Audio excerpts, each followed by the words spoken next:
À tout lire s'invite chez vous et aujourd'hui j'ai l'immense plaisir de recevoir un chercheur, professeur, Éric Comte. C'est un plaisir parce que on va avoir beaucoup de choses à se raconter et ça va être intéressant, croyez-moi, avec ce livre Une histoire de Tahiti.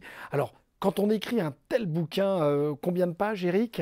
Ah, 355 exactement, mais je ne l'ai pas écrit tout seul, rassurez-vous. Voilà, j'ai cru comprendre que vous étiez une équipe de 9 personnes, c'est Oui, ça? voilà, nous sommes 9. Un petit mot sur l'équipe juste avant de démarrer? Ce sont des collègues de l'université, des gens qui font des cours qui faisaient ou qui font des cours à l'université, et également, hélas, un de nos collègues, Michel Lextrait, qui aujourd'hui est décédé, qui a fait trois chapitres.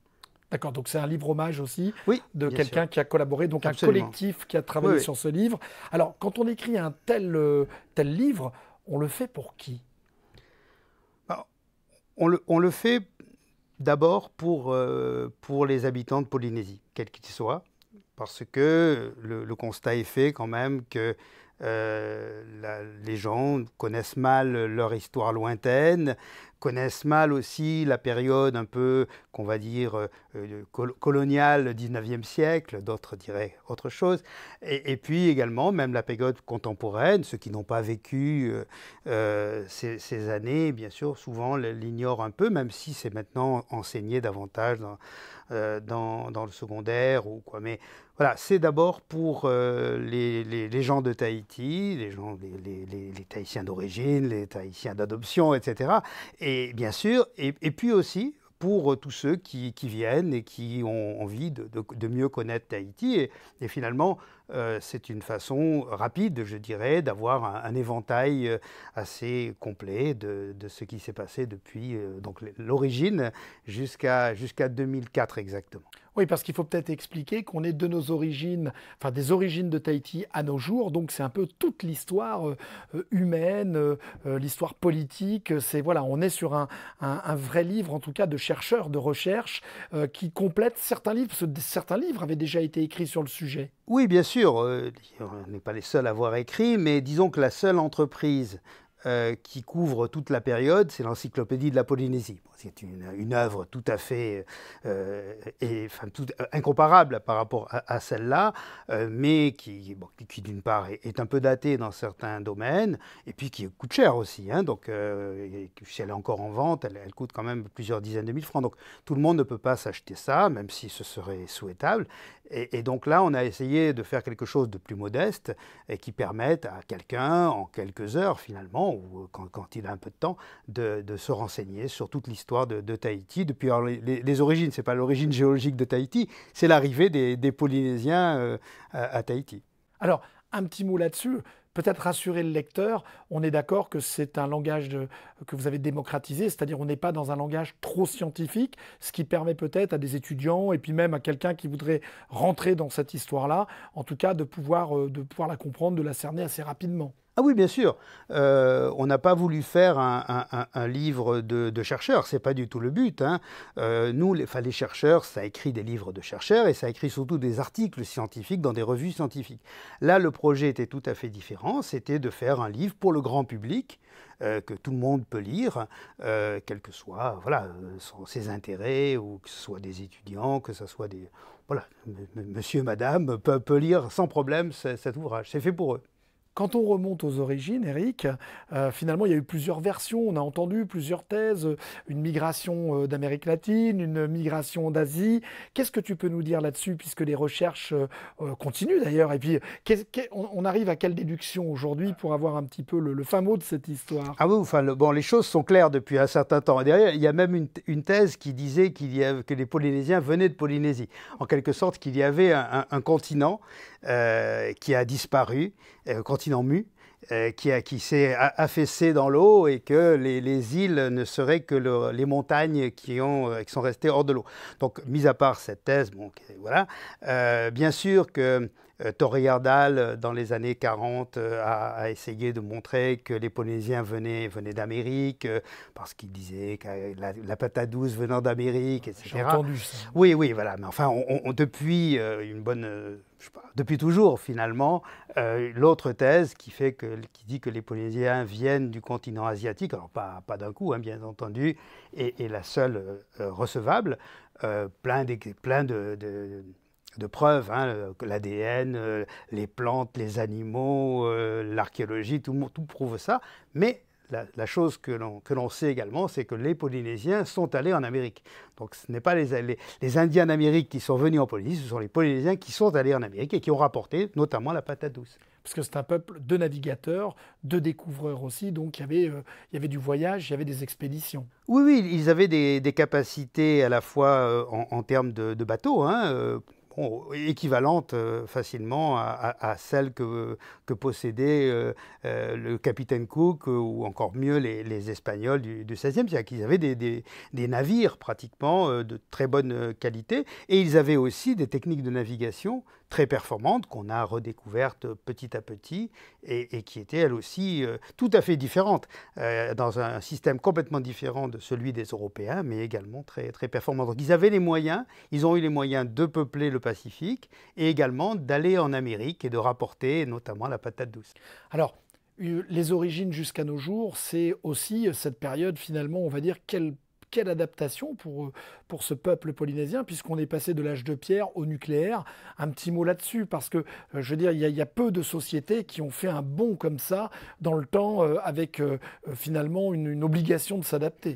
Oui, alors bon, peut-être que le côté âge de pierre est un peu dépréciatif, hein, parce que ça voudrait dire que les gens qui sont qui taillent et qui utilisent la pierre sont des primitifs, ce qui n'était pas du tout, de tout le cas, hein. Les Polynésiens avaient une civilisation, voilà. Des connaissances. Voilà, bien Voilà. sûr, beaucoup, beaucoup.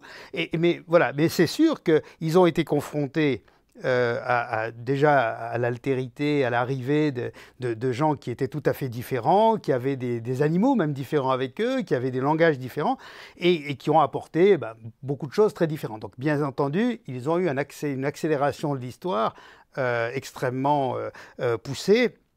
Et ils ont dû assimiler et absorber en quelques siècles des choses que les cultures occidentales ont mis des millénaires à inventer ou à assimiler. Donc voilà, il y a eu cette accélération. Alors bien sûr, on pourrait dire qu'après les années 60, il y a encore une grosse accélération, on pourrait discuter de ça, mais il est évident qu'en 250 ans, il y a eu un passage, alors je ne dirais pas moi l'âge de pierre, mais en tout cas à des formes de vie peu complexes et à le monde où on est aujourd'hui. C'est-à-dire que les gens maîtrisent Internet, maîtrisent tout ça depuis bien longtemps et avec beaucoup de facilité d'ailleurs.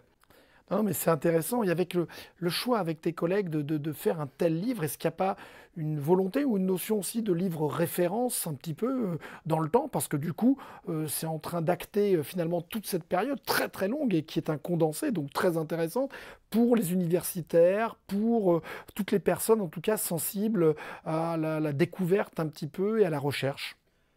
Oui, bon, alors après, chacun d'entre nous publions des articles ou des ouvrages très spécialisés dans nos disciplines. Maintenant, il est certain que étant le premier en quelque sorte de ce format-là, il va faire référence, d'ailleurs il s'est vendu très bien et j'en suis très content. Maintenant, il est certain aussi qu'il va falloir dans le temps faire des réajustements. Et là d'ailleurs nous avons fait une nouvelle impression, on a changé des petits détails, en tout cas des erreurs ou des choses qui, enfin des choses, il y a toujours des malfaçons en quelque sorte dans ces choses-là. Donc on a déjà amélioré certaines choses et chaque fois eh bien, on va faire plusieurs éditions bien entendu pour réadapter les connaissances. S'il y a de nouvelles choses, en archéologie il y a toujours de nouvelles choses. Probablement que si on devait écrire la même chose dans 5 ans, on écrirait un petit peu différemment certaines choses, bien sûr. Alors en coulisses, on parlait de cette capacité des Polynésiens à véritablement, il n'y avait pas de hasard à rester dans ce fil de la religion, du métois, même si tout a changé dans leur histoire, puisque la civilisation et l'apport des Occidentaux a forcément fait évoluer les choses, mais tu reconnaissais certaines similitudes quand même et une continuité culturelle. Oui, bien sûr, le grand attachement, par exemple, des Polynésiens à la religion, quelle qu'elle soit, c'est un fait que l'on suit dans le temps, depuis les premières époques jusqu'à aujourd'hui, bien entendu, hein. Voilà, des choses comme ça on peut mettre en perspective, on peut souvent mieux comprendre des observations que l'on a d'aujourd'hui, qui sont parfois un peu documentées. J'espère en tout cas que cette mise en perspective permet de mieux comprendre certains phénomènes, y compris pour les gens qui vivent eux-mêmes, bien entendu, pas seulement pour des observateurs extérieurs. Le but n'est pas de donner des clés pour des observateurs extérieurs, c'est aussi que les Polynésiens eux-mêmes se comprennent mieux peut-être à travers leur histoire mieux connue. Voilà.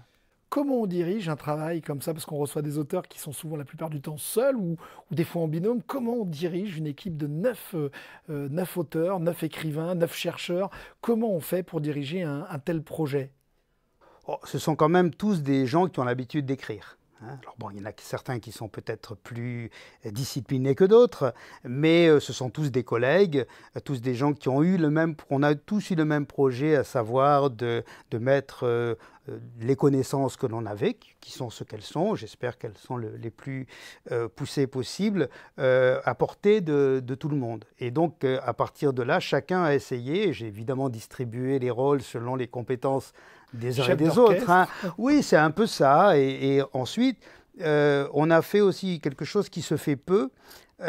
Chacun a pu lire les textes écrits par les autres, ce qui a permis un peu d'autocritique, pas beaucoup, peut-être pas assez, je ne sais pas, mais en tout cas essayer d'harmoniser un petit peu les styles et tout ça pour pas que ça fasse une succession d'articles comme on le voit par exemple dans des ouvrages de colloques, par exemple, où chacun écrit son article, et puis voilà, c'est indépendant et étanche par rapport au reste. Donc il y a une continuité entre les différents chapitres, et les collègues, normalement, s'ils ont voulu, ont pu lire ce qu'avaient écrit les autres, et donc s'en inspirer, ou en tout cas se mettre dans la continuité. Un tel projet, ça prend combien de temps? Alors ça a pris trop de temps. Parce qu'en fait, j'ai été très pris pendant 6 ans en étant président de l'université. Donc, c'est un petit peu moi qui ai retardé le projet, hein. Je crois qu'en tout, on a dû mettre 8 ans, ce qui est énorme, hein. Mais ça a été réécrit plusieurs fois. Disons que j'avais lancé l'idée il y a peut-être 8 ans. Et puis ensuite, il a fallu d'une part que j'aménage mon temps pour pouvoir écrire de temps en temps. Les collègues avaient écrit assez vite, hein. C'est moi qui ai tout retardé. Et comme j'avais pas vraiment le temps de terminer, parce que finalement, on pense que c'est facile. Très franchement, quand j'ai commencé ça, je me suis dit, bon, c'est tous des pros, je vais distribuer les cartes, tout le monde va me rendre sa copie, et après, youpi, c'est bon, c'est un livre. C'est pas comme ça du tout, parce que justement, il y a beaucoup d'ajustements, parce qu'il y a les illustrations, il y a beaucoup de travail, et je n'avais jamais le temps pour faire le boulot, si bien que c'est mon chapitre qui a été tout le temps refait, puisque les collègues, pendant ce temps, travaillaient, trouvaient des choses, des archéologues, et m'ont obligé à recommencer je ne sais combien de fois mon chapitre, le premier chapitre en fait, les autres finalement ont été beaucoup plus raisonnables que moi, ont travaillé vite et ont été dans les temps. C'est moi qui ai retardé. Après, j'ai fait quand même tout un gros travail d'édition, c'est-à-dire de relire les textes des autres, de critiquer, de parfois suggérer des coupures quand les collègues écrivaient un peu trop, d'essayer de me mettre dans la peau du Candide, en quelque sorte, pour dire moi je ne comprends pas. Et si je ne comprends pas, je ne suis peut-être pas plus bête que la moyenne, ça veut dire que les lecteurs ne vont pas comprendre non plus. Et il faut se mettre à la place de tout le monde. Donc, voilà. Et c'est le petit moment justement où on va t'écouter nous raconter un petit passage de ce livre.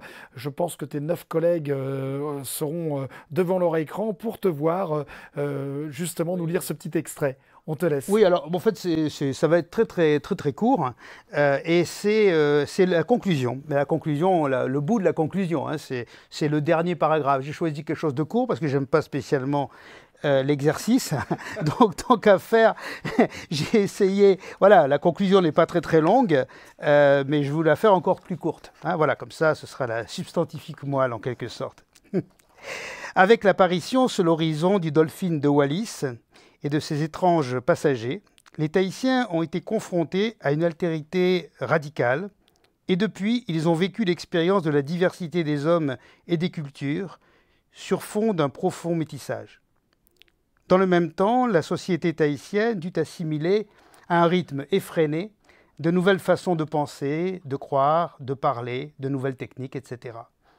Confrontés depuis 250 ans à leur niveau, à une sorte de mondialisation, les Tahitiens ont fait montre d'une remarquable ouverture aux autres, d'une curiosité aiguë à l'innovation et de singulières capacités d'adaptation au changement. Des qualités primordiales pour affronter le monde d'aujourd'hui et de demain.